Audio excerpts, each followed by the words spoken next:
तो यार कैसे हो आप सब। मेरा नाम है हासिब और अभी आपका CUET एग्जाम, निमसेट एग्जाम और इसके अलावा जो भी आपकी बेहतर यूनिवर्सिटीज हैं उन सभी के एंट्रेंस एग्जाम्स के रिजल्ट्स आ चुके हैं। और अभी आपको मालूम है कि आपको किस यूनिवर्सिटी के अंदर या किस NIT के अंदर एडमिशन लेना है।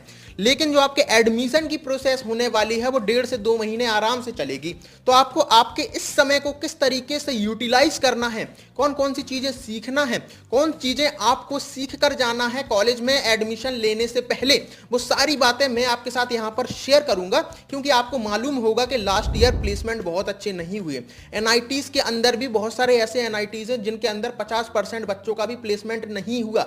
इसके अलावा जो आपके प्राइवेट कॉलेजेस है वहां तो और भी ज्यादा हालत खराब है। तो इस रिसेशन से, इस AI रिवॉल्यूशन से आप किस तरीके से बच सकते हो, किस तरीके से अपने आप को तैयार कर सकते हो बाकी लोगों से आगे निकलने के लिए, इसी बारे में इस वीडियो में मैं बात करने वाला हूं कि आपको कॉलेज जाने से पहले कौन कौन सी चीजें सीख लेनी है। उसके अलावा जो आपका 1 साल होने वाला है, आपका कॉलेज का फर्स्ट ईयर होने वाला है, इसमें कौन कौन सी चीजें अपने आप को सिखानी है, कौन कौन सी स्किल्स आपको सीखनी है। क्योंकि कॉलेजेस के अंदर कंपनीज तो आएंगी लेकिन अब वो उन्हीं बच्चों को लेकर जाएंगे जिनके पास स्किल्स हैं, जिन्होंने मेहनत की है, अपने आप को तैयार किया है। क्योंकि अब वो सारी चीजें नहीं होंगी जो अभी 2 साल या 3 साल पहले तक होती थी कि आप एक बार NIT पहुंच गए तो NIT के टैग के नाम पे आपका प्लेसमेंट हो जाएगा। वो चीजें अब नहीं होंगी। तो इसलिए आपको अपने आप को तैयार करना है प्लेसमेंट्स के लिए। तो इस वीडियो को हम स्टार्ट करते हैं, लेकिन वीडियो को स्टार्ट करने से पहले आप इस वीडियो को लाइक जरूर कर देना और हमारे चैनल को भी सब्सक्राइब कर लेना इसी तरीके की वीडियोस देखने के लिए। हम इस वीडियो को स्टार्ट करते हैं। तो यार सबसे पहले हम बात करते हैं कि आपको प्लेसमेंट लेने के लिए कौन कौन सी चीजें आनी चाहिए। इस पर मैं शॉर्ट में आपको बता देता हूं। इसके अलावा आपको डिटेल में जानना है तो डिस्क्रिप्शन में आपको एक लिंक मिलेगी, वो वीडियो आप देख लेना। वहां पर मैंने डिटेल में एक्सप्लेन किया है स्टेप बाय स्टेप क्या प्लेसमेंट की प्रोसेस होती है। तो यहां पर आपको प्लेसमेंट के लिए चाहिए एक लैंग्वेज, आपको एक लैंग्वेज आनी चाहिए। अभी इस पर थोड़ी देर में डिटेल में बात करेंगे। उसके अलावा आपको DSA आना चाहिए। इसके साथ साथ आपके पास एक प्रोजेक्ट होना चाहिए जिसके लिए आपको वेब डेवलपमेंट सीखनी है। इसके बाद आपको कोर सब्जेक्ट्स आने चाहिए और इसके बाद जो आखिरी चीज है आपका CGPA अच्छा होना चाहिए। कितना अच्छा वो अभी बाद में बात करेंगे। तो अगर आपको ये 5 चीजें आपने तैयार की हुई हैं तो आपका प्लेसमेंट हो जाएगा, चाहे जितना भी रिसेशन क्यों ना चल रहा हो। क्योंकि इस बार भी जब रिसेशन चल रहा था उसके बावजूद भी हर कॉलेज के अंदर, हर NIT के अंदर लगभग 40% बच्चों का प्लेसमेंट तो हुआ ही हुआ है। तो 40% में आप भी आ सकते हो। तो आपको कैसे ये चीजें सीखने हैं उनके बारे में हम अभी बात करेंगे। अब सबसे पहली चीज जो बच्चे पूछते हैं, भैया हमें कौन सी लैंग्वेज सीखनी चाहिए। आपने तो बोल दिया एक लैंग्वेज सीखनी है, हम कौन सी लैंग्वेज सीखें। हम C लैंग्वेज सीखें, हम C++ सीखें या हम जावा सीखें। तो इसका सीधा जवाब ये है कि आप C++ या जावा में से कोई भी एक लैंग्वेज सीख सकते हैं। लेकिन जो आपके सेमेस्टर के एग्जाम्स होंगे उनमें अलग अलग सेमेस्टर में आपकी C++ और जावा लैंग्वेज दोनों ही एक सब्जेक्ट के रूप में आने वाली है। तो आपको दोनों ही लैंग्वेज सीखनी है। लेकिन अब आपको यहां पर डरने की बात नहीं है, आप कोई भी एक लैंग्वेज सीख लो। उसके अलावा दूसरी लैंग्वेज में कुछ कुछ सिंटैक्स ही चेंज होते हैं, बाकी लैंग्वेज सेम ही होती है। तो इतना डरने की जरूरत नहीं है। तो आप C++ या जावा दोनों में से कोई भी एक लैंग्वेज सीख सकते हो। अब बात आती है भैया हम ये कब सीखना चाहिए। तो सबसे पहले आपको एक लैंग्वेज ही सीखनी है और जब आपके पास ये 1 से 1.5 या 2 महीने बचे हुए हैं इसमें आपको एक लैंग्वेज सीखना शुरू कर देना है। आपको स्टार्ट कर देना है पढ़ना। आप मतलब 1-2 दिन एंजॉय कर लो चलेगा, लेकिन आपको अभी से पढ़ना स्टार्ट कर देना है। आपको अपना रिदम नहीं तोड़ना है। जिस तरीके से आपने निमसेट एग्जाम में मेहनत की है, अगर आप इतनी मेहनत कर लेते हो तो आपका बहुत अच्छा प्लेसमेंट लगेगा, है ना। तो इसलिए आपको इतना ज्यादा परेशान नहीं होना और अभी से पढ़ना स्टार्ट करना है। क्योंकि जब आप NITs के अंदर जाओगे, अगर आप अभी से 2 से 3 घंटे भी रेगुलर पढ़ रहे हो DSA, लैंग्वेज या डेवलपमेंट, तो आपका आराम से प्लेसमेंट हो जाएगा। तो इतना ज्यादा हैक्टिक यहां पर नहीं होने वाला। लेकिन आपको अपना रिदम ब्रेक नहीं करना है। जिस तरीके से आपने निमसेट एग्जाम की प्रिपरेशन के टाइम पर वक्त दिया पढ़ाई के लिए, उसी तरीके से आपको आपके कॉलेज के अंदर जाकर पढ़ना है। तो आप बहुत अच्छा प्लेसमेंट क्रैक कर सकते हो। आपने 1 साल मेहनत की है, 2 साल और कर लो, आपकी लाइफ बन जाएगी। तो इसलिए बहुत ज्यादा इसमें मत पढ़ना कि बहुत पार्टीज करेंगे, बहुत ज्यादा एंजॉय करेंगे। ठीक है करना है, लेकिन बैलेंस बनाकर चलना है। मिनिमम 2 से 3 घंटे आपको देना ही देना है स्टार्टिंग से। तो जो आपका ये 1.5 से 2 महीना आपको मिलने वाला है इसमें आपको एक लैंग्वेज जरूर सीख लेनी है। और जब आप कॉलेज के अंदर जाओगे तो आपको एक लैंग्वेज आनी चाहिए। क्योंकि अगर आप ये एक्सपेक्ट कर रहे हो कि आपको कॉलेज में जाकर सिखाया जाएगा तो ये आपकी गलतफहमी है। आपको कॉलेज में कुछ भी नहीं सिखाया जाएगा। अब ये सुनकर आपको आश्चर्य होगा, लेकिन जो आपके कॉलेज के प्रोफेसर होते हैं वो जो भी पढ़ाएंगे आपको कुछ भी समझ में नहीं आने वाला। उनसे कई गुना बेहतर आपका यूट्यूब पर पढ़ा होगा। तो इसलिए आपको बिल्कुल भी टीचर्स पर डिपेंड नहीं होना है, क्योंकि वो जो पढ़ाएंगे आपको कुछ भी समझ में नहीं आएगा अगर आप खुद से पढ़कर नहीं जाते। तो आपको एक लैंग्वेज सीख के जानी है। अब आपके दिमाग में सवाल आएगा, भैया हम कहां से सीखें? तो आप एक लैंग्वेज यूट्यूब से आराम से सीख सकते हो। यूट्यूब पर बहुत सारे चैनल्स हैं और इस पर अगर आप बोलोगे तो हम एक सेपरेट वीडियो बना देंगे। तो अगर आपको ये वीडियो चाहिए तो हमें कमेंट सेक्शन में जरूर बताना, हम इस पर वीडियो जरूर बनाएंगे। तो आपको क्या करना है, 1.5 से 2 महीने में एक लैंग्वेज सीखनी है। और कहां से सीखनी है? आप यूट्यूब से आराम से सीख सकते हैं। इसके लिए आपको कोई भी कोर्स लेने की जरूरत नहीं है। तो अब जब आप कॉलेज के अंदर जाओगे, जब तक आपको एक लैंग्वेज आ जाएगी। अब बात आती है डीएसए की, और डीएसए के साथ साथ जो एक सबसे बड़ी चीज आती है वो है एकेडमिक्स। एकेडमिक्स आपको बहुत अच्छे तरीके से मैनेज करना है। जो आपकी कंपनीज आने वाली हैं प्लेसमेंट के लिए या इंटर्नशिप के लिए, वहां पर आपकी मिनिमम 7 सीजीपीए तो होनी ही चाहिए। अगर इससे कम है तो लगभग बहुत सारी कंपनीज आपको बैठने ही नहीं देंगी प्लेसमेंट में। और सेफ साइड रहने के लिए आप 8 सीजीपीए मेंटेन कर लेना, आप एकदम सेफ हो जाओगे। तो आपको स्टार्टिंग से अपना एकेडमिक्स मैनेज करना है। तो इसके लिए आपको क्या करना है, इसको आपको बहुत ज्यादा परेशान नहीं होना है। इसके लिए आपको कुछ सिंपल सी चीजें करनी है। सबसे पहली चीज, आपको असाइनमेंट्स टाइम पर सबमिट करने हैं।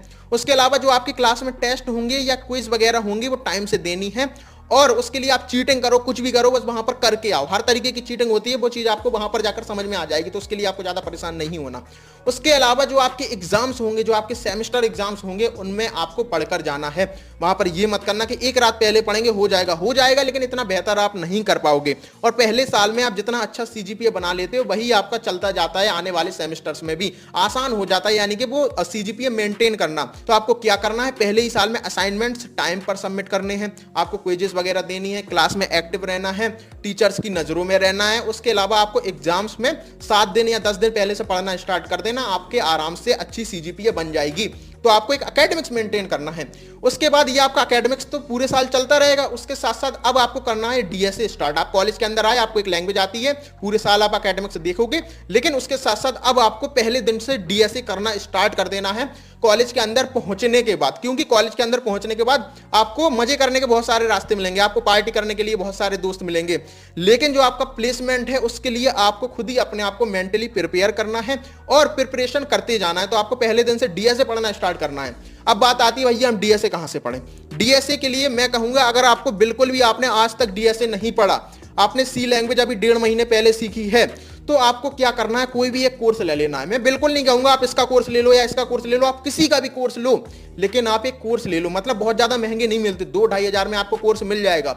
और कोर्स की खासियत ये है, आपको भटकना नहीं पड़ेगा। A to Z वो आपको सारा सिखा देंगे, जो जो आपको जरूरत है, हर तरीके के कॉन्सेप्ट वो कवर करेंगे। यूट्यूब पर क्या होता है, बच्चे भटक जाते हैं। वो एक टॉपिक एक टीचर से पढ़ते हैं, दूसरा टॉपिक दूसरे टीचर से पढ़ते हैं, दूसरा टॉपिक मान लो उस टीचर ने कंप्लीट नहीं कराया, लेकिन उस बच्चे को कौन बताएगा ये कंप्लीट नहीं है टॉपिक। तो इसलिए मैं कहूंगा, अगर आपको डीएसए नहीं आता, आपने कभी नहीं पढ़ा है, तो आपको एक कोर्स ले लेना है और वहां से सीख लेना है। ज्यादा महंगा नहीं आएगा और 3 से 4 महीने में वो आपको पूरा डीएसए सिखा देंगे। वहां आपकी कंसिस्टेंसी भी मेंटेन रहेगी और टाइम पर आपका डीएसए हो जाएगा 4 से 5 महीने में। उसके बाद आप क्वेश्चंस प्रैक्टिस करते रहना। और इसके अलावा अगर आप एक ऐसे बच्चे हो जिसने पहले डीएसए पढ़ रखा है, तो आपको ज्यादा परेशान नहीं होना। यूट्यूब पर बहुत सारे टीचर्स हैं जो फ्री पढ़ा रहे हैं, अब वहां से जाकर पढ़ सकते हो आराम से। तो यहां से आपका डीएसए हो जाएगा। और आपको मालूम होना चाहिए कि जो आपके इंटर्नशिप के लिए कंपनी है वो पहले साल के लास्ट में आती हैं। आपका ये एमसीए जरूर 3 साल का होने वाला है। जो आपके ज्यादातर एनआईटीज हैं या ज्यादातर कॉलेजेस हैं, वहां पर 3 साल का होता है, कुछ कॉलेजेस के अंदर 2 साल का होता है ना। तो आपके पहले साल के लास्ट में आएगी इंटर्नशिप के लिए कंपनीज और दूसरे साल के लास्ट में आएंगी प्लेसमेंट के लिए कंपनीज। तो कहने को तो 3 साल का है आपका एमसीए, लेकिन कंपनीज जो हैं वो सेकंड ईयर के लास्ट में आएंगी प्लेसमेंट के लिए। तो 1 साल के बाद में जो कंपनी इंटर्नशिप के लिए आ रही है, उनके लिए आपको रेडी रहना है। तो ठीक है, तो इसलिए आपको पहले साल में बहुत मेहनत करनी है। तो आपने एक लैंग्वेज सीख ली कॉलेज जाने से पहले, कॉलेज में जाने के बाद 5 महीने के अंदर आपने डीएसए सीख लिया। उसके बाद आपको बस क्वेश्चंस प्रैक्टिस करने हैं। कहां पर? Hacker rank. स्टार्टिंग में जब आप लैंग्वेज सीख रहे हो तो हैकर रैंक पर जाकर प्रैक्टिस कर सकते हो। उसके बाद जीएफजी या लीड कोड पर आपको प्रैक्टिस करनी है। बस इसके साथ साथ आपका डीएसए 4 से 5 महीने में हो जाएगा और बचे हुए 6-7 महीने आप क्वेश्चंस प्रैक्टिस करते रहना, यानी कि भूल ना पाओ। बस ये सारी चीजें कर लेना। और आपको क्या करना है, नोट्स जरूर बनाने हैं। लैंग्वेज के नहीं बनाओगे तब भी चल जाएगा, क्योंकि कुछ टाइम के बाद जब आप रेगुलर वो कॉन्सेप्ट यूज करोगे तो आपको याद हो जाएंगे बिल्कुल से। लेकिन डीएसए के नोट्स जरूर बनाना। तो अब कॉलेज के 5 महीने हो चुके हैं, आपका एक सेमेस्टर खत्म हो चुका है, आपको एक लैंग्वेज आती है, आपको डीएसए आता है। अब बात आती है आपको प्रोजेक्ट बनाना है। प्रोजेक्ट बनाने के लिए आपको डेवलपमेंट सीखनी है। अब इस पर डेप्थ में मुझे बहुत सारी चीजें नहीं आती डेवलपमेंट में, लेकिन मुझे इतना मालूम है कि आपको एक प्रोजेक्ट चाहिए और प्रोजेक्ट बनाने के लिए आपको HTML आना चाहिए, आपको CSS आना चाहिए, आपको जावास्क्रिप्ट आनी चाहिए। उसके अलावा बैकएंड के लिए भी कुछ लैंग्वेजेस आपको सीखनी है। अब अगेन वही बात आती है, अगर आपने पहले डेवलपमेंट नहीं पढ़ी है, मैं सीधा कहूंगा एक कोर्स ले लो आप, 2-2.5 का एक कोर्स मिलेगा, कोई भी कोर्स आप ले लो। यूट्यूब पर बहुत सारे लोग हैं, आप किसी से पूछोगे तो वो बता देगा आपको, तो वहां से आप एक कोर्स ले लो और वहां से अपना पूरा डेवलपमेंट सीख लो। वो आपको A to Z सारी चीजें सिखा देंगे। उसके अलावा आपको प्रोजेक्ट्स भी बनवाएंगे, क्योंकि आपको एट द एंड प्रोजेक्ट ही चाहिए प्लेसमेंट के टाइम पर, तो वो प्रोजेक्ट भी बनवा देते हैं। तो आपकी सारी टेंशन खत्म हो जाती है, आपको DSA भी आने लगा, आपको प्रोजेक्ट भी बन गया। उसके अलावा जो आखिरी चीज बचती है वो है आपके कोर सब्जेक्ट्स। तो अब आपको साल के एंड तक पहुंचते पहुंचते आपने लैंग्वेज सीख ली, आपने DSA सीख लिया, और जो आपका पहला साल का लास्ट के 4-5 महीने होंगे ना, उसी टाइम पर वो कोर्स निकालते हैं डेवलपमेंट का, तो साल के एंड तक आपको डेवलपमेंट भी आ गई। तो आपकी 3 चीजें पूरी हो गई। उसके अलावा आपने CGPA भी अच्छी मेंटेन कर ली। तो अब जो इंटर्नशिप के लिए कंपनीज आएंगी वो बहुत आसान पूछती हैं प्लेसमेंट के कंपैरिजन में। तो अगर आपने इंटर्नशिप क्रैक कर ली तो बहुत ज्यादा चांसेस हैं आपको PPO मिल जाएगा। PPO मतलब प्लेसमेंट के पहले आपको हाथ में ऑफर लेटर होगा कि आपकी जॉब लग चुकी है, तो आप स्ट्रेस से नहीं गुजरोगे प्लेसमेंट के टाइम पर। तो इंटर्नशिप क्रैक करना बहुत ज्यादा इजी होता है प्लेसमेंट के कंपैरिजन में। और PPO का मतलब होता है प्री प्लेसमेंट ऑफर, तो आपके हाथ में प्लेसमेंट ऑफर होगा। तो इसके लिए अब आपको आखिरी चीज जो और सीखने हैं वो है कोर सब्जेक्ट्स। अब कोर सब्जेक्ट्स की जब बात आती है, पहले 2 सेमेस्टर में कोर सब्जेक्ट्स आपके ऑलरेडी सेमेस्टर्स में पढ़ाए जाएंगे। तो कोर सब्जेक्ट के लिए आपको बिल्कुल भी परेशान नहीं होना। जो आपके DBMS हैं, जो आपका इसके अलावा कंप्यूटर नेटवर्क है, इसके अलावा जो आपका ऑपरेटिंग सिस्टम है, इसके अलावा 1-2 टॉपिक्स और भी हैं, 1-2 सब्जेक्ट्स और भी हैं, वो अगर आपके सेमेस्टर्स में है तो इनको आपको सीरियसली पढ़ लेना है, इनके नोट्स बना लेना है, क्योंकि ये आपसे इंटरव्यूज के टाइम पर पूछे जाएंगे। तो बस आपको ये 5 चीजें चाहिए, आपको लैंग्वेज चाहिए, आपको DSA चाहिए, अच्छी CGPA चाहिए, आपको एक प्रोजेक्ट चाहिए, आपको कोर सब्जेक्ट चाहिए। बहुत सारे बच्चे ऐसे होते हैं जिनके पास प्लेसमेंट के टाइम तक भी प्रोजेक्ट नहीं होता, तो ये सारी चीजें आपको कर लेनी है। तो आपको पहले दिन से मेहनत करनी है। आपको ये नहीं करना कि हम पहले साल मस्ती कर लेते हैं, हम NIT आ गए तो हमें 20 लाख का 15 लाख का पैकेज तो आराम से मिल जाएगा, नहीं मिलेगा अगर आप तैयार नहीं है तो इसलिए आपको मेहनत करनी है, ये सारी चीजें आपको करनी है। और इंटर्नशिप क्रैक करना प्लेसमेंट के कंपैरिजन में बहुत ज्यादा आसान होता है, मेरी इस बात को आप याद जरूर रखना। तो अगर आपने पहली साल मेहनत कर ली तो आपके आने वाले 2 साल कॉलेज के बहुत आसान होने वाले हैं। और जो आपकी इंटर्नशिप भी आपको मिलेगी वो आपकी पेड इंटर्नशिप होती है, तो वहां पर आपको पैसा भी मिलेगा और आपको मजा भी आएगा काम करने में और आपको सीखने को भी मिलेगा। तो ये सारी चीजें थी। इसके अलावा इनसे रिलेटेड आपके कोई भी डाउट्स आ रहे हो तो आप कमेंट में जरूर पूछना, हम पूरे साल ऐसी वीडियोस बनाते रहेंगे। तो यार मुझे उम्मीद है ये वीडियो आपके लिए यूजफुल साबित होगी, तो यार वीडियो को लाइक जरूर कर देना। हम आपसे मिलेंगे किसी और वीडियो में, जब तक के लिए आप अपना ख्याल रखना, बाय।